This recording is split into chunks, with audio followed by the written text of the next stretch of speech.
الحمد لله رب العالمين نحمده ونستعينه ونؤمن به ونتوكل عليه ونعوذ بالله من شرور أنفسنا ومن سيئات أعمالنا من يهد الله فلا مضل له ومن يضلل فلا هادي له وأشهد أن لا إله إلا الله وحده لا شريك له وأشهد أن محمدا عبده ورسوله اللهم صل على محمد وعلى آل محمد كما صليت على إبراهيم وعلى آل إبراهيم وبارك على محمد وعلى آل محمد كما باركت على إبراهيم وعلى آل إبراهيم إنك حميد مجيد أما بعد فإن خير الحديث كتاب الله وخير الهدي هدي محمد صلى الله عليه وسلم وشر الأمور محدثاتها وكل محدثة بدعة وكل بدعة ضلالة. أعوذ بالله من الشيطان الرجيم. بسم الله الرحمن الرحيم. يا أيها الذين آمنوا اتقوا الله حق تقاته ولا تموتن إلا وأنتم مسلمون. ബഹുമാന്യരായ സത്യവിശ്വാസികൾ, അല്ലാഹുവിന്റെ വിധിവിലക്കുകൾ സൂക്ഷിച്ചുകൊണ്ട് പരിശുദ്ധ ദീനുൽ ഇസ്ലാമിന്റെ നിയമങ്ങൾ അനുസരിച്ചുകൊണ്ട് തഖ്വയുള്ളവരായി ജീവിക്കുവാൻ പരിശ്രമിക്കണമെന്ന് എല്ലാവരെയും ഓർമ്മിപ്പിക്കുകയാണ്. നമ്മുടെ ജീവിതത്തിൽ ഏറെ സമാധാനവും സംതൃപ്തിയും രക്ഷയും ലഭിക്കുവാൻ വേണ്ടിയാണ് അല്ലാഹു തആല നമുക്ക് ഇസ്ലാം ദീൻ നിയമമാക്കിയിട്ടുള്ളത്. ഈ ദീനിന്റെ ചെറുതും വലുതുമായ ഏത് കാര്യവും ജീവിതത്തിൽ പുലർത്തിയാൽ അതുകൊണ്ടുള്ള ഗുണവും നമുക്ക് തന്നെയാണ്. അത് ഉപേക്ഷിച്ചാൽ അതുകൊണ്ടുള്ള ദോഷവും നമുക്ക് തന്നെയാണ്. അപ്പം ജീവിതത്തിൽ ഒരു ക്രമം, ജീവിതത്തിൽ ഒരു നിയമം, ജീവിതത്തിൽ ഒരു അനുഷ്ഠാന സമ്പ്രദായ ചര്യ, ഇതൊക്കെ നമുക്ക് ലഭിക്കുന്നത് അല്ലാഹുവിൻ്റെ കിതാബായ വിശുദ്ധ ഖുർആനിൽ നിന്നും അതിൻ്റെ വിശദാംശവും വിശദീകരണവുമായ നബി സല്ലല്ലാഹു അലൈഹി വസല്ലമ നൽകിയിട്ടുള്ള കാണിച്ചു തന്നിട്ടുള്ള സുന്നത്തിൽ നിന്നുമാണ്. ഈ ലോകത്തെ ജീവിതം വളരെ പ്രധാനമാണ്. പരലോകത്താണ് നമുക്ക് പ്രതിഫലം കിട്ടുന്നത്. പക്ഷെ ഈ ലോക ജീവിതം, ഇഹലോക ജീവിതം എങ്ങനെ കൊണ്ടുപോകണമെന്ന് ഒരു വ്യവസ്ഥയും തീരുമാനവും ഇല്ലാത്ത ആളുകളെ സംബന്ധിച്ചിടത്തോളം ജീവിതം തന്നെ തകർത്ത് കളയുന്ന അനുഭവങ്ങളാണ് ഇപ്പോഴുള്ളത്. ലോകാരോഗ്യ സംഘടനയുടെ കണക്ക് പ്രകാരം ലോകത്ത് 40 സെക്കൻഡിൽ ഒരാൾ ആത്മഹത്യ ചെയ്യുന്നു എന്നാണ്. അതായത് ഒരു ദിവസം 2160 ആളുകൾ. ഇത് ലോകാരോഗ്യ സംഘടനയുടെ കണക്കെന്ന് പറഞ്ഞാൽ സർക്കാരിൻ്റെയും പോലീസിൻ്റെയും ഒക്കെ കണക്കിൽ വന്ന് റിപ്പോർട്ട് ചെയ്യപ്പെട്ട എണ്ണമാണ്.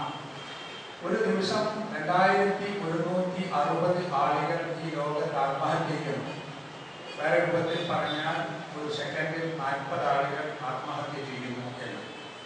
ഒരു വർഷം ഇത് 8 ലക്ഷത്തോളം വരുമെന്നാണ് ഈ കണക്ക് കൂട്ടി നോക്കിയാൽ അറിയാം. ഇതിൽ 1/3 ഭാഗം ഇന്ത്യയിലാണ്.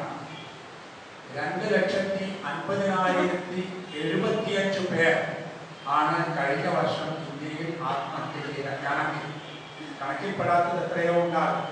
ആത്മഹത്യകൾ റിപ്പോർട്ട് ചെയ്യാത്തതുണ്ടാകും, ആത്മഹത്യകൾ അപകടങ്ങളായി റിപ്പോർട്ട് ചെയ്യുന്നതുണ്ടാകും പലരും. ഒരു വർഷത്തിൽ 2.5 ലക്ഷം ആളുകൾ നമ്മുടെ ഇന്ത്യയിൽ ആത്മഹത്യ ചെയ്യുന്നു എന്ന് പറയുന്നത് ലോകത്തെ ആത്മഹത്യയിലെ മുന്നിലാണ്. അതിൽ ഇന്ത്യയിൽ സംസ്ഥാനങ്ങളിൽ കേരളം മുന്നിലെത്തി എന്നത് നമ്മെ ഞെട്ടിപ്പിക്കുന്ന ഒരു കാര്യമാണ്. എന്തുകൊണ്ടാണ് ആത്മഹത്യ ഉണ്ടാകുന്നത് എന്നതിനെ കുറിച്ച് ഒരുപാട് പഠനങ്ങൾ നടക്കുന്നു. ആത്മഹത്യ ഇല്ലാതാക്കുവാനുള്ള കൗൺസിലിംഗ് നടക്കുന്നുണ്ട്, ബോധവൽക്കരണമുണ്ട്. ഒരു കണക്ക് സൂചിപ്പിക്കുന്നത് 15-നും 29-നും ഇടയ്ക്ക് പ്രായമുള്ള ആളുകളുടെ മരണം, ആ മരണത്തിന്റെ കാരണങ്ങളിൽ രണ്ടാമത്തെ കാരണം ആത്മഹത്യയാണ്.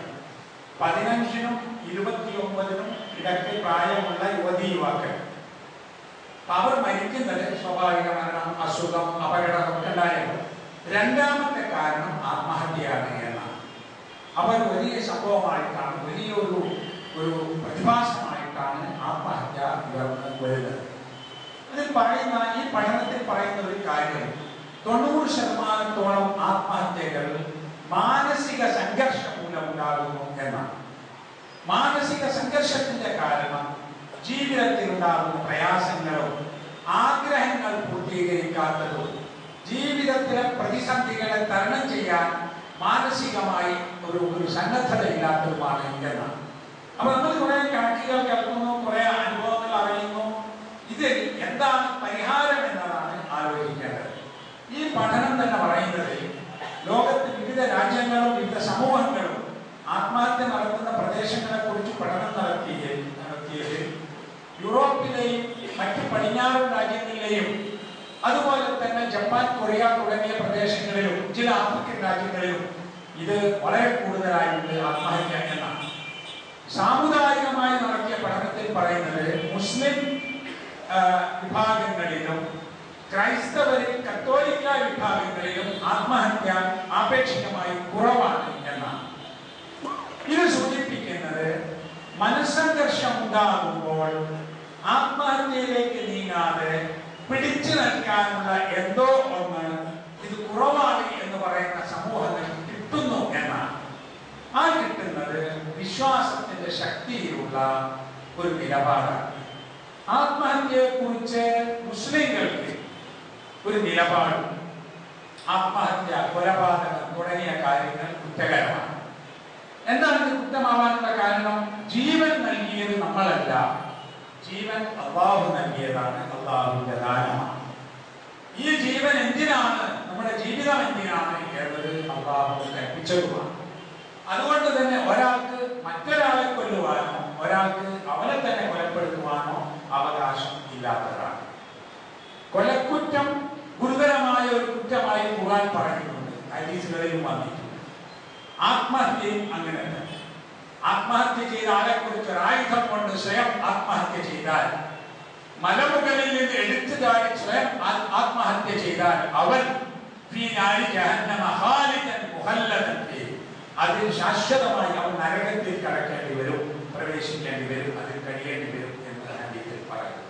അപ്പൊ ഗുരുതരമായ ഒരു കുറ്റമായും അല്ലാഹുവിന്റെ ശിക്ഷ കാലാകാലം അനുഭവിക്കേണ്ടി വരുന്ന ഒരു കാര്യമായും ഈ ആത്മഹത്യ കാണുമ്പോൾ മനുഷ്യന് വിശ്വാസത്തിന്റെ ഭാഗമായി തന്നെ ആത്മഹത്യയിൽ നിന്ന് പിന്തിരിയാൻ കഴിയേണ്ടതുണ്ട്. അതിനു പുറമെ നബി സല്ലല്ലാഹു അലൈഹി വസല്ലമയുടെ കാലത്ത് ആത്മഹത്യ ചെയ്ത ഒരാളുടെ മയ്യിത്ത് നമസ്കരിക്കാൻ കൊണ്ടുപോകണം. അപ്പൊ നബി സല്ലല്ലാഹു അലൈഹി വസല്ലം ആ മയ്യിത്തിനെ നബി സല്ലല്ലാഹു അലൈഹി വസല്ലം നമസ്കരിച്ചില്ല. ഞാൻ നമസ്കരിക്കുന്നില്ല, പിന്നെ ആളുകൾ നമസ്കരിച്ചോട്ടെ എന്നും വെച്ചു.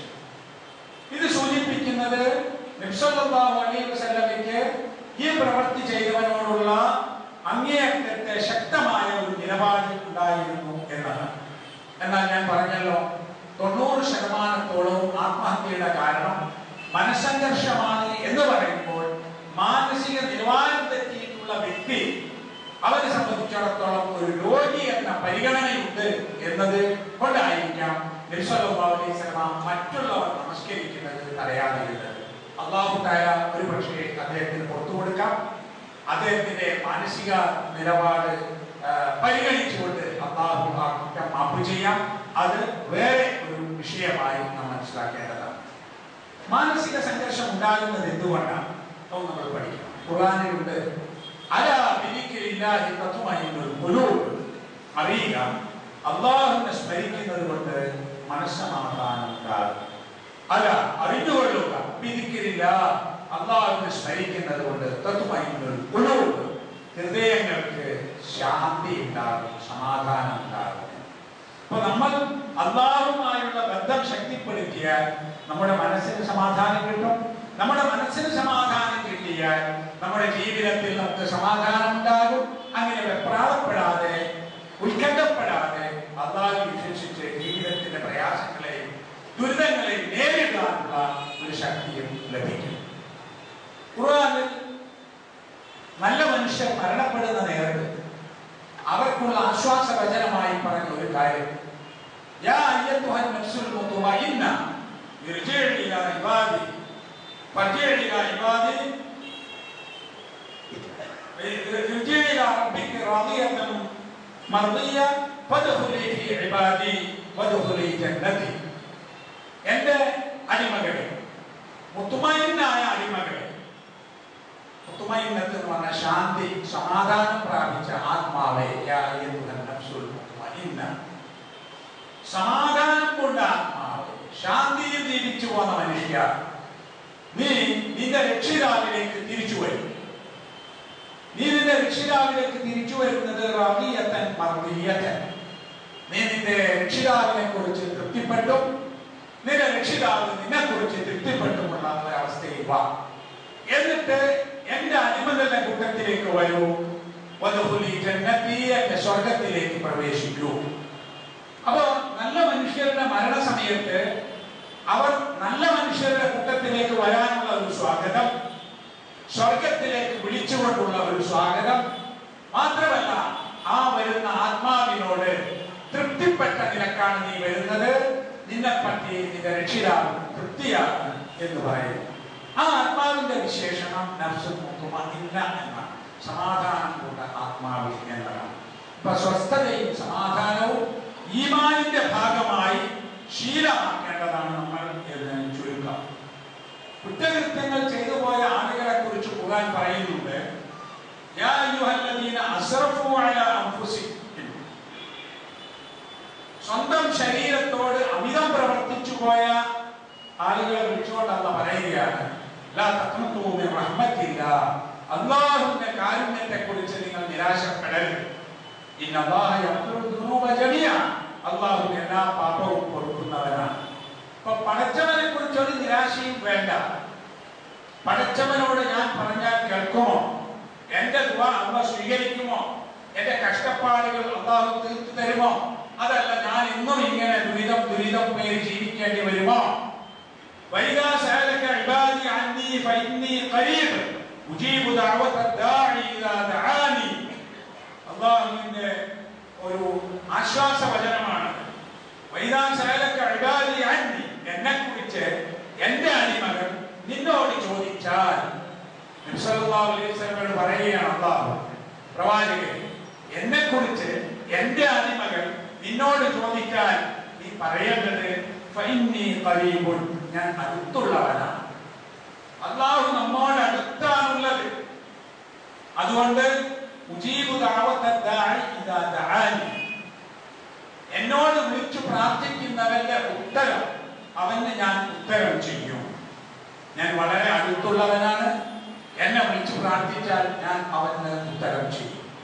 ഇതുപോലെ നമുക്ക് അല്ലാഹുവിനോട് പ്രാർത്ഥിക്കുവാൻ, അല്ലാഹുവിനോട് വിളിച്ചു തേടുവാൻ, അല്ലാഹുവിനെല്ലാം സമർപ്പിക്കുവാൻ. അല്ലാഹു അടുത്താണ് എന്നത് എങ്ങനെയാണ് എന്നതിനെ കുറിച്ച് സലഫുസ് സാലിഹ് മുൻഗാമികളായ ഉലമാക്കൾ, പണ്ഡിതന്മാർ നൽകിയ വിശദീകരണം നമ്മുടെ പ്രാർത്ഥന കേൾക്കുവോളം അല്ലാഹു നമ്മുടെ അടുത്താണ്, അല്ലാഹുവിന്റെ ഇൽമ് നമ്മോടൊപ്പമാണ്, നമ്മുടെ പ്രാർത്ഥനകൾ പെട്ടെന്ന് അവനിലേക്ക് എത്തുന്നതാണ്. കാരണം അല്ലാഹുവിന്റെ മഅയ്യത്തിനെ കുറിച്ച് അഖീദയിൽ വലിയ ചർച്ചയുള്ളതാണ്. അർ-റഹ്മാനു അലൽ അർശി ഇസ്തവ, അല്ലാഹു അർശിൽ ഇസ്തിവ, അർശിൽ ഇസ്തവ, അതിൽ ആരോഹണം ചെയ്തിരിക്കുന്നു എന്ന് പറഞ്ഞാൽ എങ്ങനെ എന്നൊരു ചോദ്യം ഇമാം മാലിക് റഹിമഹുല്ലാഹ് പറഞ്ഞു, നമുക്കതിനെ കുറിച്ച് അറിയില്ല. അർശ് എന്ന് പറഞ്ഞാൽ അല്ലാഹുവിന്റെ അർശാണ്, ഇസ്തിവ എന്ന് പറഞ്ഞാൽ ഇസ്തിവ ആണ്. പക്ഷേ അതിനെക്കുറിച്ച് ചോദിക്കുക എന്നത് വിദഅത്തുമാണ്. അല്ലാഹുവിന് ചേർന്നതിൽ ഏതായാലും ഖുർആനിൽ നിന്നും ഹദീസിൽ നിന്നും നമ്മളെ ബോധ്യപ്പെടുത്തുന്ന ഒരു കാര്യം, അല്ലാഹു അഖറബു ഇലൈഹി മിൻ ഹബ്ലിൽ വരീദ്, ഹബ്ലിൽ വരീദിനോട് അടുത്താണ്, കർണനാടിയോട് അല്ലാഹു അടുത്താണ്. വിളി കേൾക്കുന്നവനാണ് അല്ലാഹു, നമ്മെ അറിയുന്നവനാണ്, നമ്മെ കാണുന്നവനാണ് എന്നത് നമ്മൾ ഉൾക്കൊള്ളേണ്ടതാണ്. അങ്ങനെ വരുമ്പോൾ നമുക്ക് ഒരു അസ്വസ്ഥത ആവശ്യമില്ല, ഒരു വെപ്രാളം ആവശ്യമില്ല, ഒരു ഉത്കണ്ഠയും നിരാശയുമായി ആവശ്യമില്ല. കാരണം അൽഹംദുലില്ലാഹി റബ്ബിൽ ആലമീൻ, അർ-റഹ്മാനിർ റഹീം മാലികി യൗമിദ്ദീൻ. റബ്ബുൽ ആലമീനായ അല്ലാഹു. ആരാ റബ്ബുൽ ആലമീൻ? ഒരു വലിയ വിശദീകരണം ആവശ്യമുള്ള സംഗതിയാണ്. ഈ ലോകത്തുള്ള എല്ലാ ജീവജാലങ്ങൾക്കും എല്ലാ വസ്തുക്കൾക്കും ജീവൻ നൽകി പടിപടിയായി അവരെ സംരക്ഷിക്കുന്ന റബ്ബുൽ ആലമീൻ മനുഷ്യരെയും മൃഗങ്ങളെയും പക്ഷികളെയും പ്രാണികളെയും സസ്യങ്ങളെയും നമ്മുടെ കണ്ണുകൊണ്ട് കാണാൻ കഴിയാത്തത്ര സൂക്ഷ്മമായ ജീവികളെയും ഒക്കെ പടച്ച് ഓരോന്നിനും അതിന്റെ ഘടന നൽകി അതിനാവശ്യമായ ഭക്ഷണം നൽകി അതിനെ വളർത്തിക്കൊണ്ടുവരുന്നവൻ റബ്ബുൽ ആലമീൻ. നമ്മൾ 4 മനുഷ്യരുടെ കാര്യം മാത്രമല്ല, ആ റബ്ബുൽ ആലമീനായ അല്ലാഹു റഹ്മാനും റഹീമുമാണ്. അവൻ മാലികി യൗമിദ്ദീൻ പ്രതിഫല ദിവസത്തിന്റെ ഉടമസ്ഥനാണ്. അങ്ങനെയുള്ള അല്ലാഹുവിനാണ് നമ്മൾ വിശ്വസിച്ചത് എന്നത് ആ വിശ്വാസത്തിലൂടെ നമുക്ക് മനസ്സിലാവും. ആ വിശ്വാസത്തിലൂടെ മനസ്സിലായാൽ മാത്രമേ നമ്മൾ അല്ലാഹുവിനോട് സംവദിക്കുമ്പോൾ, സംസാരിക്കുമ്പോൾ, പ്രാർത്ഥിക്കുമ്പോൾ നമ്മുടെ മനസ്സിൽ അത് ഒഴുകിയുള്ളൂ. അഖ്മിസ് സ്വലാത്ത ലിദിക്രി, എന്നെ ഓർക്കാൻ വേണ്ടി നീ നമസ്കരിക്കുക എന്ന് ഖുർആൻ പറഞ്ഞു. സ്വലാത്ത് നിലനിർത്തുക എന്ന് പറഞ്ഞു. നമ്മൾ നമസ്കരിക്കുന്നുണ്ട്. പക്ഷേ ആ നമസ്കാരം കൊണ്ട് അല്ലാഹുവിനെ കുറിച്ചുള്ള സ്മരണയും ആ സ്മരണ കൊണ്ട് മനുഷ്യർക്ക് സമാധാനവും കിട്ടുന്നുണ്ടോ? അങ്ങനെ കിട്ടുന്ന വിധത്തിൽ നാം അല്ലാഹുവുമായുള്ള ബന്ധം ശക്തിപ്പെടുത്തുക എന്നതാണ് ഉത്കണ്ഠയില്ലാതിരിക്കാൻ ആവശ്യമായ കാര്യം. ആത്മഹത്യയിലേക്ക് നീങ്ങുന്ന ആളുകളെ, അത് ചെറിയവരായാലും മുതിർന്നവരായാലും, സാന്ത്വനപ്പെടുത്തുന്ന മനഃശാസ്ത്ര പണ്ഡിതന്മാർ നൽകുന്ന കുറേ ഉപദേശങ്ങളുണ്ട്. ആ ഉപദേശങ്ങൾ അഖിലവും ഇസ്ലാമികമായ പദാവലി ഉപയോഗിച്ച് പഠിച്ചാൽ ഖുർആനിലും സുന്നത്തിലും വന്നിട്ടുള്ള പല കാര്യങ്ങളും പുതിയ പദങ്ങൾ ഉപയോഗിച്ച് പറയുന്നു എന്ന് മാത്രമാണുള്ളത്. ഒരു കുട്ടി മരിച്ചുപോയ ദമ്പതികൾ ഇന്നലെ നമ്മുടെ കോഴിക്കോട് ജില്ലയിൽ മായനാട് ഒരു പെൺകുട്ടി ഉണ്ടായിരുന്നു. അവൾ രോഗം പിടിച്ച് മരിച്ചു. അച്ഛനും അമ്മയും ഇന്നലെ ആത്മഹത്യ ചെയ്തു. എല്ലാം എഴുതി വെച്ചിട്ടുണ്ട്.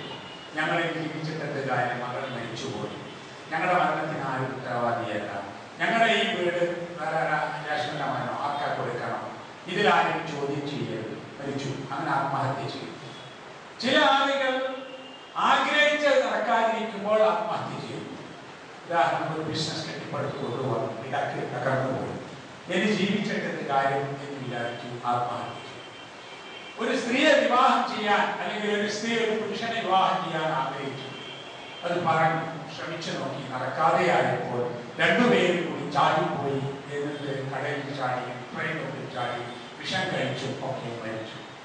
ഈ ആളുകളെ സംബന്ധിച്ചിടത്തോളം ജീവിതത്തെ കുറിച്ച് അവർക്ക് വീക്ഷണമില്ല. എന്തിനാണ് ജീവിതം?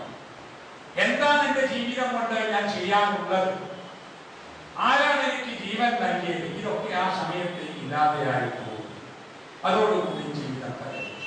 അതിന് പറഞ്ഞു കൊടുക്കുന്ന സമാധാന വാക്കുകളിൽ ഒന്ന്, ആശിച്ചതെല്ലാം നമുക്ക് ലഭിക്കുകയില്ല എന്നാണ്.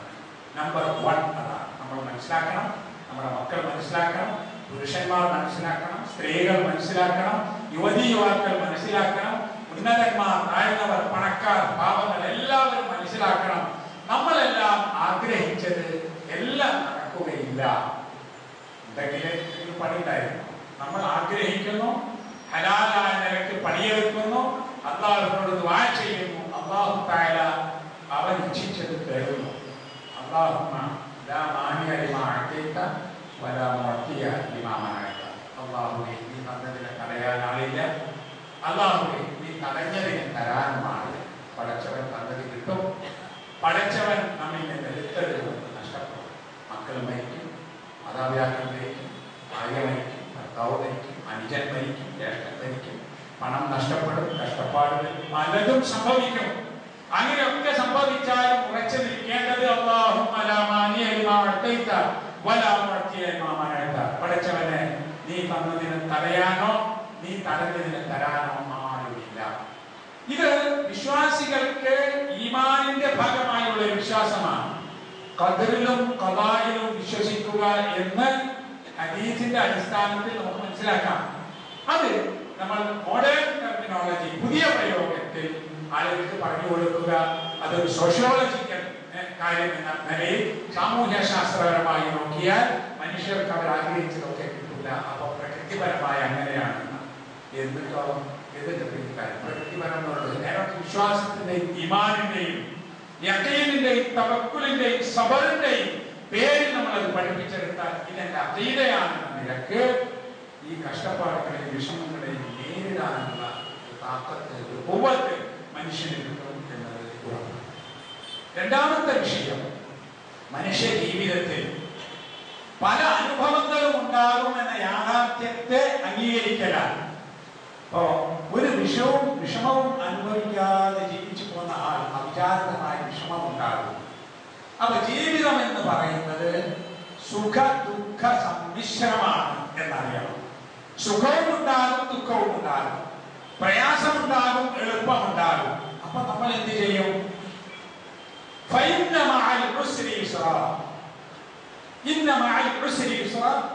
അല്ലാഹു തആല പറഞ്ഞു, ഉസ്റിനോടുകൂടി യുസ്ർ ഉണ്ടാകും, ഉസ്റിനോടുകൂടി യുസ്ർ ഉണ്ടാകും എന്ന് പറഞ്ഞാൽ പ്രയാസത്തോടുകൂടി എളുപ്പമുണ്ടാകും, പ്രയാസത്തോടുകൂടി എളുപ്പമുണ്ടാകും. അപ്പൊ നമ്മൾ പ്രയാസം വരുമ്പോൾ വിഷമിക്കേണ്ട, പ്രയാസം കഴിഞ്ഞാൽ എളുപ്പമുണ്ടാകും, എളുപ്പമുണ്ടാകും എന്ന ശുഭാപ്തി വിശ്വാസത്തിൽ നമ്മൾ മുന്നോട്ട് പോകണം.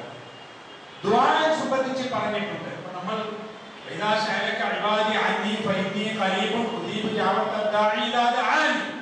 എന്നെ വിളിച്ച് പ്രാർത്ഥിച്ചാൽ ഞാൻ ഉത്തരം ചെയ്യും, ഞാൻ ഏറ്റവും അടുത്തവനാണ് എന്ന് അള്ളാഹു പറയുമ്പോൾ ആ പ്രാർത്ഥനയുടെ ഫലം എങ്ങനെയാ? നമ്മളെല്ലാം കൂടെ പ്രാർത്ഥിച്ചത് അപ്പം സംഭവിക്കാം. ചില അത് പറഞ്ഞിട്ടുണ്ട് പ്രാർത്ഥനയുടെ കബൂൽ എങ്ങനെയാണ്. പ്രാർത്ഥിച്ച കാര്യങ്ങൾ അങ്ങനെ തന്നെ ലഭിക്കുന്ന ആളുകളുണ്ട്. ചിലപ്പോഴെങ്കിലും അങ്ങനെ തന്നെ ലഭിക്കുന്ന, പ്രാർത്ഥനയ്ക്ക് നേർക്ക് നേരെ ഉത്തരം കിട്ടുന്ന കാര്യങ്ങളുണ്ട്. അത് അള്ളാഹു നൽകുന്ന ഒരു ഫضലാണ്. എന്നാൽ പ്രാർത്ഥന അള്ളാഹു സ്വീകരിക്കുകയും അല്പം നീട്ടിവെക്കുകയും വൈകി അത് ഉത്തരം ലഭിക്കുകയും ചെയ്യുന്നതുണ്ട്. അത് അള്ളാഹുവിന്റെ ഫضലാണ്.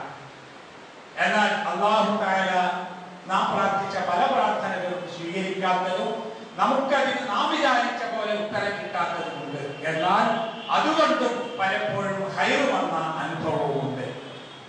നമ്മൾ വിചാരിച്ച ഒരു കാര്യം സാധിച്ചു കിട്ടാൻ വാച്ചു, പക്ഷേ അത് സാധിച്ചില്ല, വേറെ ഒന്നാണ് നടന്നത്. എന്നിട്ട് അതിൽ ഹൈർ വരുന്നത് കണ്ടിട്ടില്ലേ പലപ്പോഴും? നമ്മൾ അന്വേഷിച്ച് ഏതാണ്ട് നിശ്ചയം വരെ ഒരു കല്യാണം മുടങ്ങി കുറച്ച് കഴിഞ്ഞ് വേറെ കല്യാണം കഴിച്ചു. അപ്പോഴാണ് അറിയുന്നത് ആദ്യ ബന്ധം മോശമായി, അവരത്ര നല്ലവരായിരുന്നില്ല, അതെങ്ങാനും നടന്നാൽ പഠിച്ചോനെ ഞാൻ നീ പോകായിരുന്നു. അപ്പോഴാണ് നമുക്ക് തോന്നുക പഠിച്ചോ നമ്മളെ ദുആ സ്വീകരിക്കാത്തത് അൽഹംദുലില്ലാ നന്നായി എന്ന്. ചില ബിസിനസ് തുടങ്ങുമ്പോൾ നമ്മൾ രക്ഷപ്പെടുന്നതാണ്. അങ്ങനെ പലതുമുണ്ട്. അപ്പം അല്ലാഹു തആല ദുആ കബൂൽ ചെയ്ത് ഉടനെ നമുക്ക് ഇജാബത്ത് നൽകും. ചില ദുആ അല്ലാഹു തആല നീട്ടിവെച്ച് പിന്നീട് നമ്മൾ ആഗ്രഹിച്ച പോലെ അത് സാധിപ്പിച്ചു തരും. ചില ദുആ അല്ലാഹു തആല നമുക്ക് വേണ്ടാന്ന് വെക്കും, അത് നമുക്ക് ഹൈറായിരിക്കും എന്ന് നമ്മൾ സമാധാനിക്കാം. ഇനി എന്തിനാ ഉത്കണ്ഠ? എനിക്ക് ചെയ്യാനുള്ളതൊക്കെ ഞാൻ ചെയ്യും പരമാവധി. അതിന്റെ തൗഫീഖിന് വേണ്ടി അല്ലാഹുവിനോട് ദുആ ചെയ്യും. ഇനി അല്ലാഹു തന്നത് അതാണ് വലുത് എനിക്കുള്ളത്. അതുകൊണ്ട് അങ്ങനെ സമാധാനിച്ചു പോയാൽ ഈ പറഞ്ഞ ഗുരുതരമായ ജീവിത പ്രതിസന്ധി, യുവതി യുവാക്കളുടെ ആത്മഹത്യ, ആളുകൾ ജീവിതം അവസാനിപ്പിക്കൽ ചെറിയ എണ്ണമാണ്. ഒരു കൊല്ലത്തിൽ ലോകത്ത് 8 ലക്ഷം ആളുകൾ സ്വയം ആത്മഹത്യ ചെയ്യുകയാണെന്ന് പറഞ്ഞാൽ ചെറിയ എണ്ണമാണ് അല്ലല്ലോ. അതിന്റെ മുന്നിലൊന്ന് നമ്മുടെ ഇന്ത്യ രാജ്യത്തും ഇന്ത്യയിൽ ഏറ്റവും കൂടുതൽ ഉള്ള സംസ്ഥാനം ആത്മഹത്യയിലെ കേരളമാണെന്ന് പറഞ്ഞാൽ അതിന്റെ പ്രശ്നത്തിന്റെ മർമ്മം കണ്ടുപിടിച്ച് ചികിത്സിക്കേണ്ടതുണ്ട്. നമ്മൾ നമ്മുടെ കുട്ടികളെ ബോധ്യപ്പെടുത്തണം, സ്ത്രീകളെ ബോധ്യപ്പെടുത്തണം, പ്രായമുള്ളവരെ ബോധ്യപ്പെടുത്തണം. ഈ ജീവിതത്തിന് ഒരു ലക്ഷ്യമുണ്ട്, ഉദ്ദേശമുണ്ട്. അത് പൂർത്തീകരിക്കുക എന്നത് നമ്മുടെ ബാധ്യതയാണ്. ജീവിത നൈരാശ്യങ്ങൾ, മോഹഭംഗങ്ങൾ തുടങ്ങിയ കാര്യങ്ങൾ പറഞ്ഞ് അവസാനിപ്പിക്കാൻ മാത്രം ചെറുതല്ല ഈ ജീവിതം എന്ന് നമ്മൾ ബോധ്യപ്പെടുത്തുകയും ചെയ്യേണ്ടതുണ്ട്. അല്ലാഹു സുബ്ഹാനഹു വ തആല നമ്മെ അനുഗ്രഹിക്കുമാറാകട്ടെ.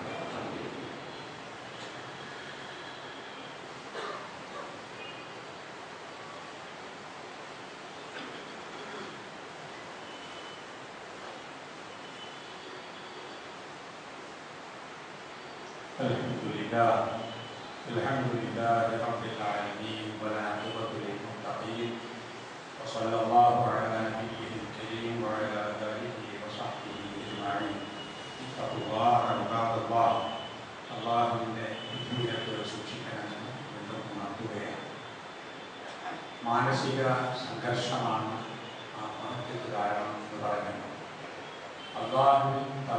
മനസ്സിലാക്കാനുള്ള ഈമാൻ ഇല്ലാതെ പോകുന്നത് വിശ്വാസികളുടെ സമൂഹത്തിൽ തന്നെ പ്രശ്നങ്ങൾ ഉണ്ടാക്കുന്നുണ്ട്. ഞാൻ ദുആ ചെയ്യുന്ന എൻ്റെ റബ്ബ് എൻ്റെ ദുആ കേൾക്കുന്നവനാണ്, അതിന് പ്രതിഫലം നൽകുന്നവനാണ്, അവനതിന് കഴിവുള്ളവനാണ് എന്നുമുള്ള വിശ്വാസം ശക്തമായാലേ നമ്മുടെ ദുആ ഫലപ്രദമാവും. വലില്ലാഹിൽ അസ്മാഉൽ ഹുസ്നാ ഫദ്ഉഹു ബിഹാ. അല്ലാഹുവിനുള്ളതാണ് അസ്മാഉൽ ഹുസ്ന, അല്ലാഹുവിന്റെ ഗുണനാമങ്ങൾ. അതുകൊണ്ട് അല്ലാഹുവിനെ വിളിച്ചു തേടുക എന്ന്. യാ റഹ്മാൻ, യാ റഹീം, യാ ഖാലിഖ്, യാ ബാരിക്, യാ റബ്ബൽ ആലമീൻ, ഇതൊക്കെ അസ്മാഉൽ ഹുസ്നയിലുള്ള അല്ലാഹുവിന്റെ സിഫത്തുകളാണ്. എന്താ അതുകൊണ്ട് പ്രാർത്ഥിക്കണം എന്ന് പറയുന്നത്? റഹ്മാനായ അല്ലാഹുവേ, നീ എന്നോട് കരുണ ചെയ്യണേ എന്ന് പറയുമ്പോൾ ആ കരുണ ചൊരിയാൻ കഴിയുന്നവനാണ് എൻ്റെ റബ്ബായ റഹ്മാനായ അല്ലാഹു എന്ന് എനിക്ക് ബോധ്യപ്പെടും. യാ റാസിഖ്, അന്നം നൽകുന്നവനെ, അനുഗ്രഹം ചൊരിയുന്നവനായ അല്ലാഹുവേ, നീ എനിക്ക് അനുഗ്രഹം ചൊരിയണമേ, ഭക്ഷണം നൽകണമേ എന്ന് പറയുമ്പോൾ എനിക്കത് തരാൻ കഴിയുന്നവനാണ് അല്ലാഹു എന്ന് എനിക്ക് ബോധ്യപ്പെടും. ഇവിടെയാണ് നിങ്ങൾ ചോദിച്ചാൽ അല്ലാഹുവിനോട് ചോദിക്കുക, നിങ്ങൾ വിളിച്ചു തേടിയാൽ അല്ലാഹുവിനെ മാത്രം വിളിച്ചു തേടുക എന്നത് നമുക്ക് ഇതിന് അനുബന്ധമായി മനസ്സിലാക്കേണ്ടത്.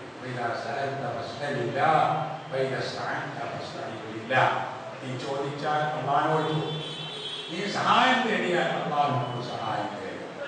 അസ്വസ്ഥരായ ആളുകൾ കൂടുതൽ അസ്വസ്ഥരാകുന്ന ഒരു അനുഭവം അല്ലാഹുവിനെ മാത്രം വിളിച്ചു പ്രാർത്ഥിക്കുക, അല്ലാഹുവിനോട് മാത്രം സഹായം തേടുക എന്ന ലാ ഇലാഹ ഇല്ലല്ലാഹ് എന്ന കലിമത്ത് തൗഹീദിന്റെ മർമ്മം വിട്ടുപോവുകയും അല്ലാഹു അല്ലാത്തവരോട് ദുആ ചെയ്യുകയും അവരുടെ പ്രീതി സമ്പാദിക്കുകയും അവിടേക്ക് തീർത്ഥാടനം നടത്തുകയും അവരെ വിളിച്ചു പ്രാർത്ഥിക്കുകയും ചെയ്യുന്ന അവസ്ഥയിലേക്ക് എത്തുകയും ചെയ്യുമ്പോഴാണ്. അങ്ങനെ ചെയ്യുന്നവരെ കുറിച്ച് ഖുർആൻ പറഞ്ഞത് അല്ലാഹുവിൽ ശിർക്ക് ചെയ്യുന്നവൻ, പങ്കു ചേർക്കുന്നവൻ ആകാശത്ത് നിന്ന് വീണവനെ പോലെയാണ്. എന്താ ആകാശത്ത് നിന്ന് വീണവൻ?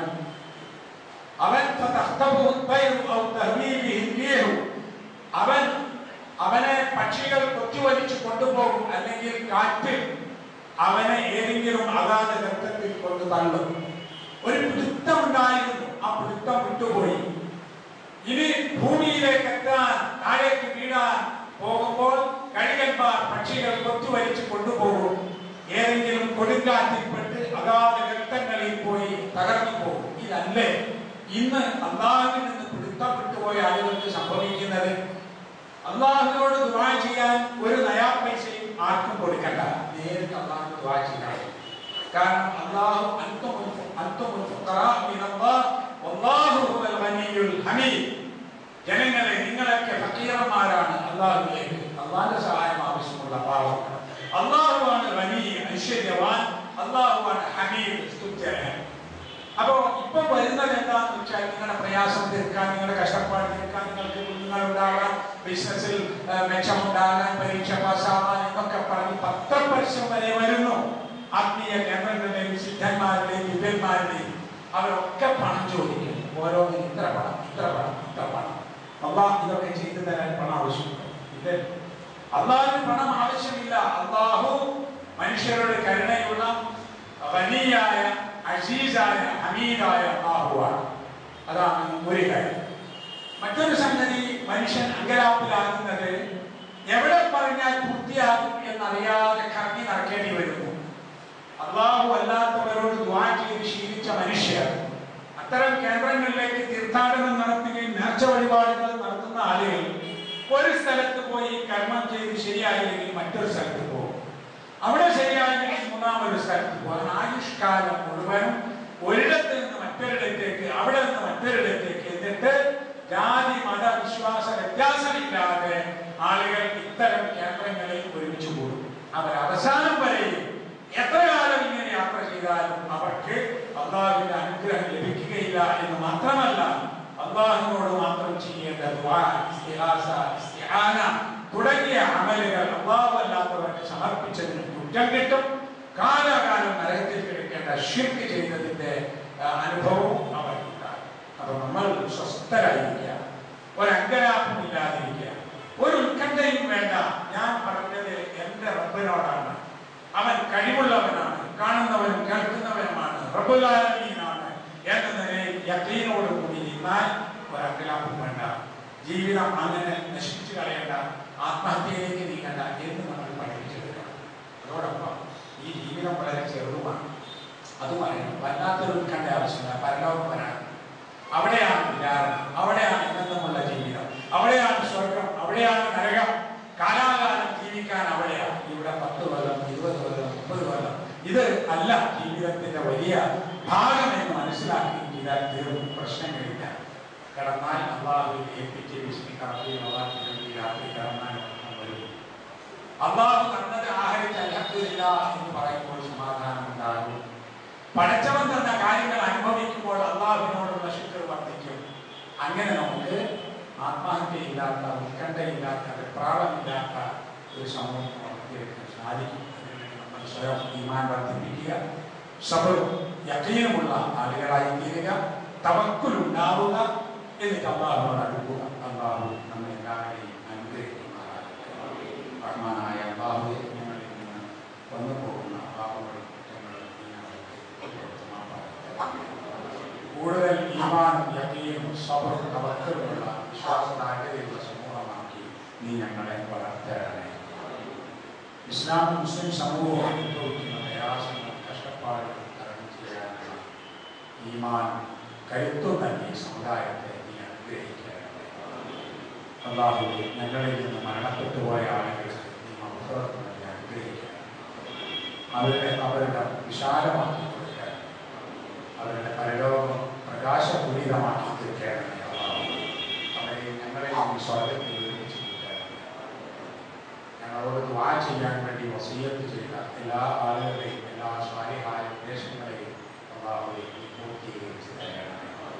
ഞങ്ങളുടെയും ഞങ്ങളുടെ മാതാപിതാക്കളുടെയും ജനങ്ങളുടെയും മക്കളുടെയും സഹോദരി സഹോദരങ്ങളുടെയും മറ്റെല്ലാ ആളുകളുടെയും എല്ലാ സ്വാലിഹായ ഉദ്ദേശങ്ങളെയും നീ പൂർത്തീകരിച്ച് തരണമേ. اللهم اغفر للمؤمنين والمؤمنات والمسلمين والمسلمات الأحياء منهم والأموات إنك مجيب الدعوات يا قاضي الحاجات. ربنا تقبل منا إنك أنت السميع العليم وتب علينا إنك أنت التواب الرحيم. ربنا يا غافر المذنبين اللهم أعز الإسلام والمسلمين. ربنا هب لنا من أزواجنا وذرياتنا قرة أعين واجعلنا للمتقين إماما. ربنا لا تؤاخذنا إن نسينا أو أخطأنا. ربنا ولا تحمل علينا إصرا كما حملته على الذين من قبلنا. ربنا ولا تحملنا ما لا طاقة لنا به. واعف عنا واغفر لنا وارحمنا أنت مولانا فانصرنا على القوم الكافرين. ربنا آتنا في الدنيا حسنة وفي الآخرة حسنة وقنا عذاب النار. وصلى الله على نبينا محمد وعلى